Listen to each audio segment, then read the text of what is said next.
찬송가 288장 예수를 나의 구주 삼고 함께 찬양했으면 좋겠습니다. 찬송가 288장 예수를 나의 구주 삼고입니다. 예수를 나의 구주 삼고 성령과 피로써 거듭나리 이 세상에서 내 영혼이 하늘의 영광 누리도다. 이것이 나의 간증이요 이것이 나의 찬송일세. 나 사는 동안 끊임없이 구주를 찬송하리로다. 온전히 주께 맡긴 내 영 사랑의 음성을 듣는 중에 천사들 왕래하는 것과 하늘의 영광 보리로다.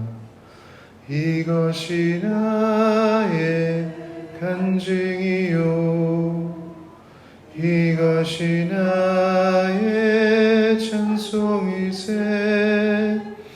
나 사는 동안 끊임없이 구주를 찬송하리로. 주 안의 기쁨, 주 안의 기쁨 누림으로 마음의 풍랑이 잔잔하니 세상과 나는 간 곳 없고 구속한 주만 보이도다.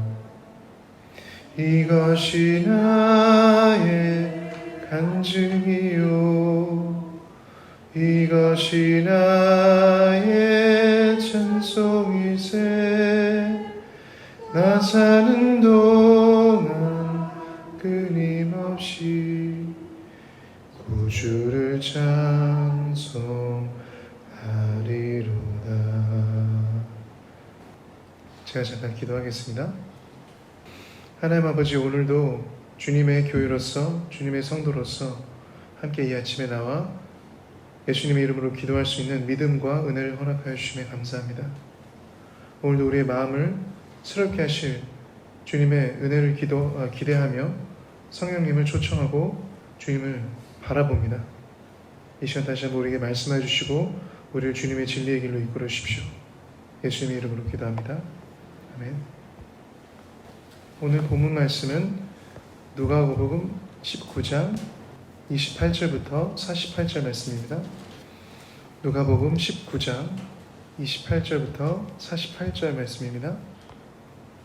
한 절씩 제가 먼저 교독하도록 하겠습니다. 예수께서 이 말씀을 하시고 예루살렘을 향하여 앞서서 가시더라.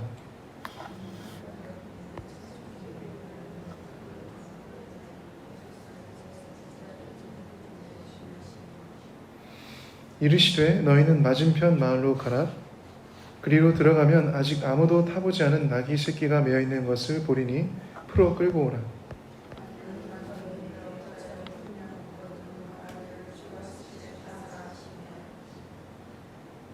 보내심을 받은 자들이 가서 그 말씀하신 대로 만난지라.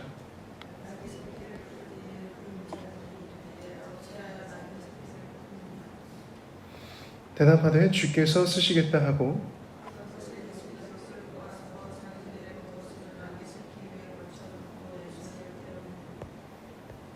가실 때에 그들이 자기의 겉옷을 길에 펴더라.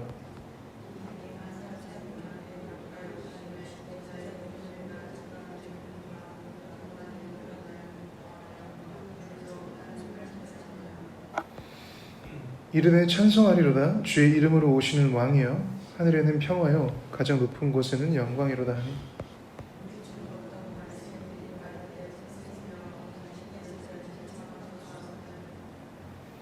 대답하여 이르시되 내가 너에게 말하노니 만일 이 사람들이 침묵하면 돌들이 소리 지르리라 하시니라.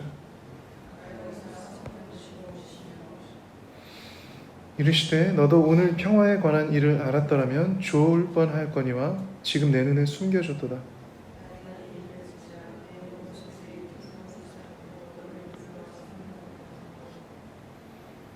또 너와 및 그 가운데 있는 내 자식들을 땅에 메어치며 돌 하나도 돌 위에 남기지 아니하리니 이는 내가 보살핌 받는 날을 알지 못함을 인함이니라 하신다.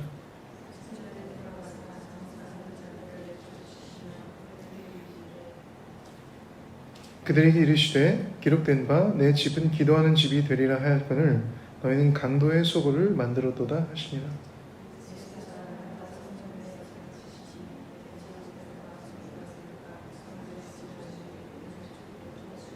함께 읽겠습니다. 백성이 다 그에게 귀를 기울여 들으므로 어찌할 방도를 찾지 못하였더라. 아멘. 잠시 읽은 말씀 묵상하시 않겠습니다.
예수님의 나귀를 타고 오심은 겸손과 평화를 상징했습니다. 당시 로마 제국의 통치를 받던 이스라엘에게 왕이란 군사력 또는 권력으로 평화를 이루는 존재로 인식되었습니다.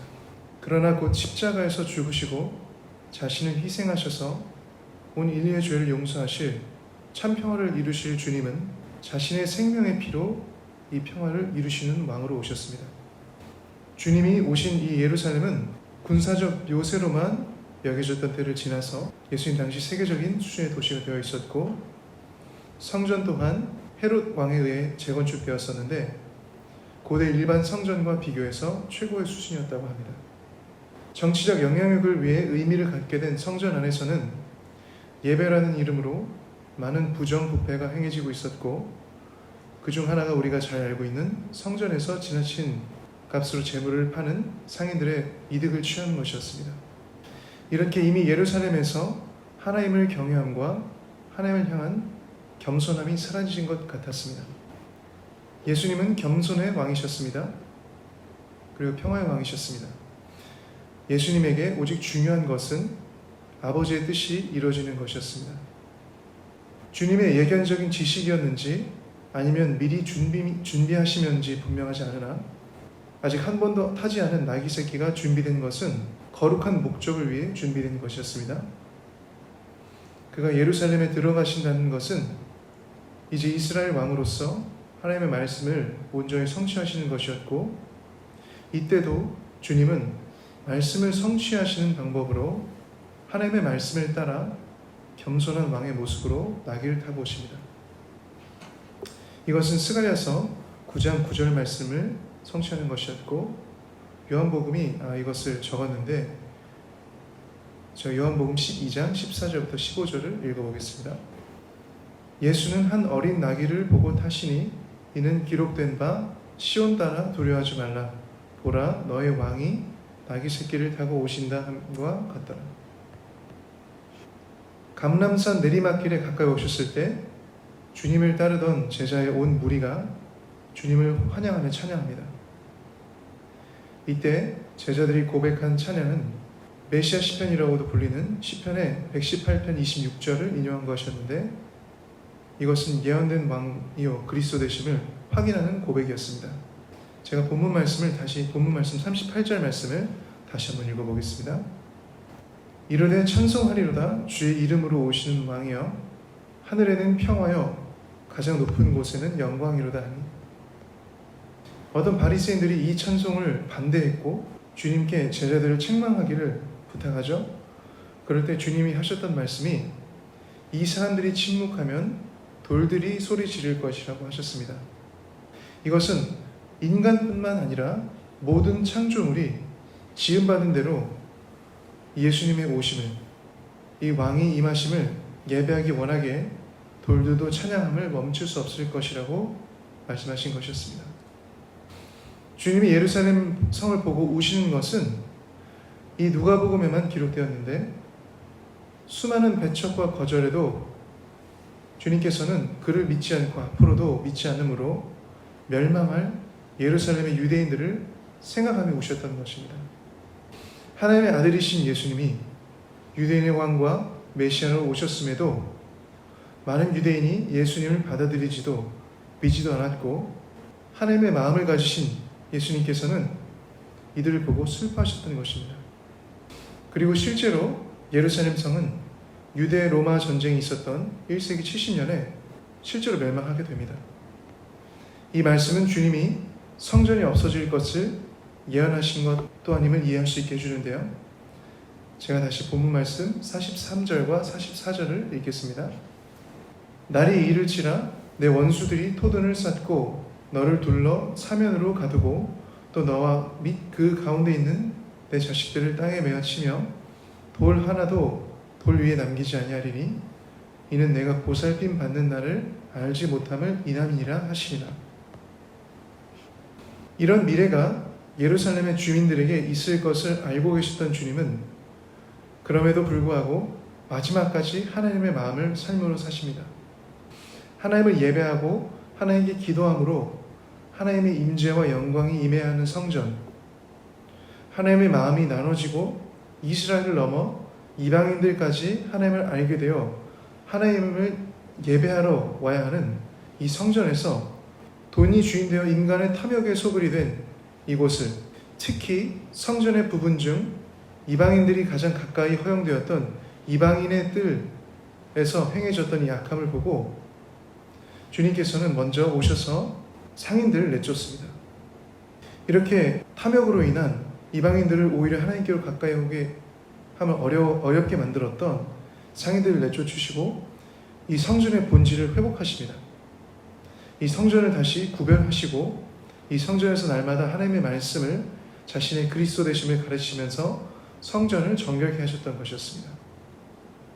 주님께서 오실 때 그를 환영하고 왕으로 찬양해야 하는 자들이 교회인 것을 우리는 알고 있습니다. 오늘 말씀을 통해 우리 예담교회가 더욱 예수님의 왕되심을 기뻐하고 찬양하는 교회, 주님의 겸손하심과 평화를 알아 하나님 앞에 겸손히 나와 하나님께 예배하고 그분께 기도하는 하나님의 살아있는 성전이 되는 교회, 그리고 하나님의 임재와 영광을 모든 자들이 알도록 자신을 거룩하게 하고 정결하게 하는 우리 교회 되기를 이 시간 예수님의 이름으로 축복합니다. 오늘 이렇게 기도했으면 좋겠습니다. 하나님 아버지, 우리가 함께 교회로서 더욱 왕이신 예수님을 환영하고 찬양합니다. 우리 예담교회 주인이신 분은 예수님이심을 고백하며 예담교회가 더욱 주님의 왕되심을 경험하고 알게 해주십시오. 그로 인해 그리스도의 능력과 통치로 더욱 기뻐하고 찬양하는 우리 교회 되길 원합니다. 우리에게 주님의 겸손과 평화를 더욱 허락해 주시고 더욱 하나님께 겸손히 나와 하나님을 예배하고 하나님께 기도하는 공동체 되게 해주십시오. 하나님의 임재와 영광을 많은 영혼들이 알도록 우리를 모든 죄에서 지키고 거룩함과 정결함을 추구하는 예담교회 되게 해주십시오. 우리 시간 아침에 교회를 위해 기도하면서 나갔으면 좋겠습니다. 기도하시겠습니다.